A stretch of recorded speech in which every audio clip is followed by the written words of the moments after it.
What happened? Are they doing me now? Oh my god!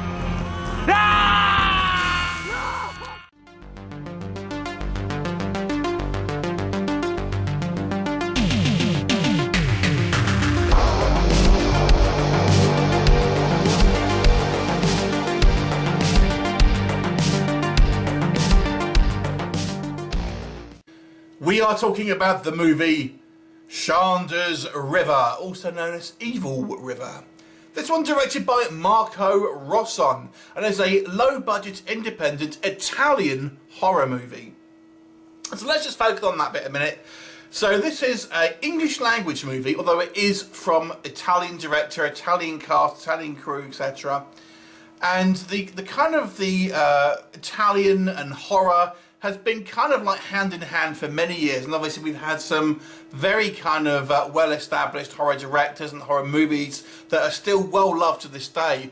And the mission statement of this movie was apparently to try and recapture the glory days of Italian horror from the kind of the 80s and 70s and stuff like that. So does it succeed? Well, we'll have to discuss. So let's talk about this movie. The story here is going to sound somewhat familiar to a couple of other properties, most notably kind of Groundhog Day and Happy Death Day. Yes, it is a time loop movie. So we have this this woman who's doing some kind of like research on the persecution of women throughout history, and she ends up in this particular kind of area in Italy and stays in this kind of hotel. And also there is this other guy who is a kind of a journalist who is investigating a series of kind of cult murders, and he's about to take the same tour as she is, but for different reasons. He's trying to kind of figure out what's the connections of all these murders, for example, and this potential occult situation. Anyway, and this woman ends up getting caught through a kind of a supernatural means in this kind of this time loop where every day she is murdered by these kind of strange satanic type cultists that arrive in these kind of devil masks and murder her in a variety of different means, and she can't escape. Doesn't matter what she does, they always end up kind of coming and killing her. And she had to try and use her wits and you know, figure out a way to try and can she break the loop and what the hell is going on. Does she succeed? Well, you'll have to watch the movie to find out. So let's discuss Shanda's River. So obviously the comparisons here are going to be very much on the nose. It is going to be, you know, compared to things like Groundhog Day, Happy Death Day. There was also another low-budget kind of horror film that was also a time loop movie that I also reviewed, that name escapes me now. So it does seem to be, there's now this little subgenre of time loop movies, and this is another one. But I feel it you know, because of that, it does lose a few points in originality, maybe, because it's something we have seen a good few times before now.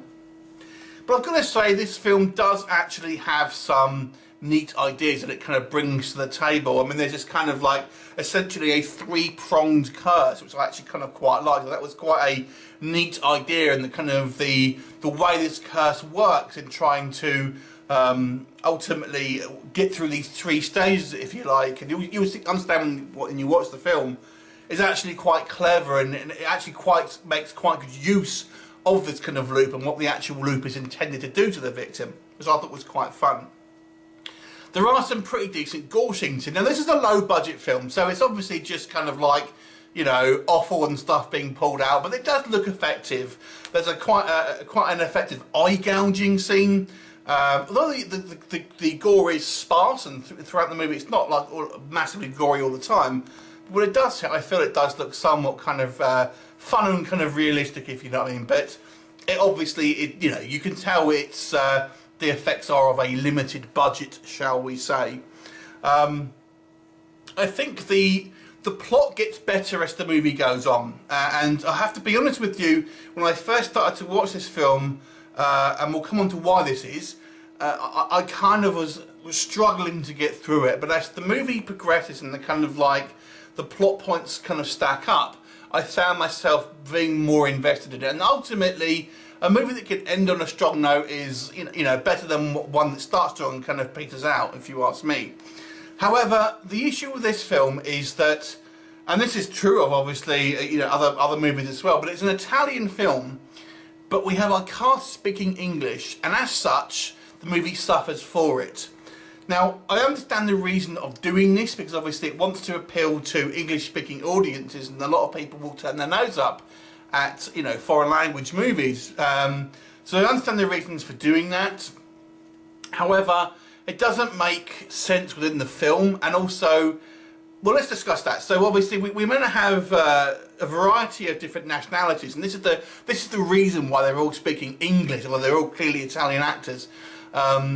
This is the reason they speak English, because they're meant to be from different countries, and English is the kind of the common tongue, so to speak. But there are scenes that kind of go against that. We have a scene where our central character is talking to a video camera in English, and it's just, why is she not speaking in her native tongue?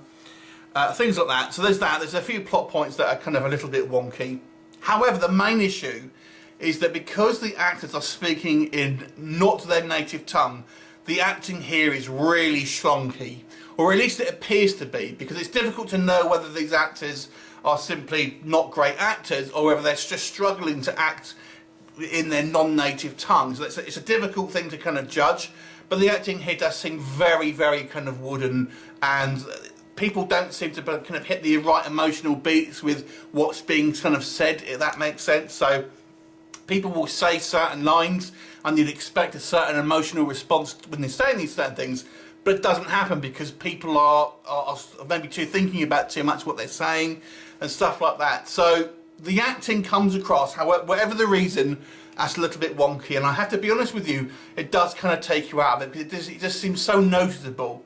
And although I like the plot, and I do feel it does work within this kind of film, it is somewhat derivative of those other movies that we've seen before. You can't get away from that. This isn't an original idea. The budget is so low as well. It does just feel like the movie's being almost filmed on a phone sometimes. Just to kind of look at it, it just seems very kind of like lo-fi, if that makes sense, low tech. You know, it's obviously a low budget independent movie, so I appreciate that. But sometimes it just kind of maybe betrays the fact that it is such a low budget film. Overall, I feel if you are a fan of independent horror films, this film does have a lot to offer in regards to an interesting plot idea, although it ultimately isn't original. Like I've said, it does try and bring a few new things into it. And if you are a fan of the Italian, obviously, gore movies of the past, this movie is obviously trying to write a love letter to those films, so you may well want to check it out. You know, if you're a big Fulci fan, I'm not saying it's like a Fulci movie, but, you know, it's kind of obviously trying to harken back to those days, and that's the mission statement of the guys behind the film. Ultimately, it becomes across as a serviceable horror film, if you don't mind low budget movies, but it doesn't really kind of elevate the genre really. And I've got to say it's down to the acting. It may have come across a hell of a lot better had it been spoken in Italian and obviously with subtitles. It's difficult to say, that's not what we've got. So as it stands at the moment, I'll give it a 5 out of 10, which is an average review for the way I do the rating here. 5 out of 10 is bang on average. So take it as you will. You might want to check it out if you are a fan of things like I've described. Let me know if you have seen it. Leave me a comment and I'll look forward to seeing you next time. Bye for now.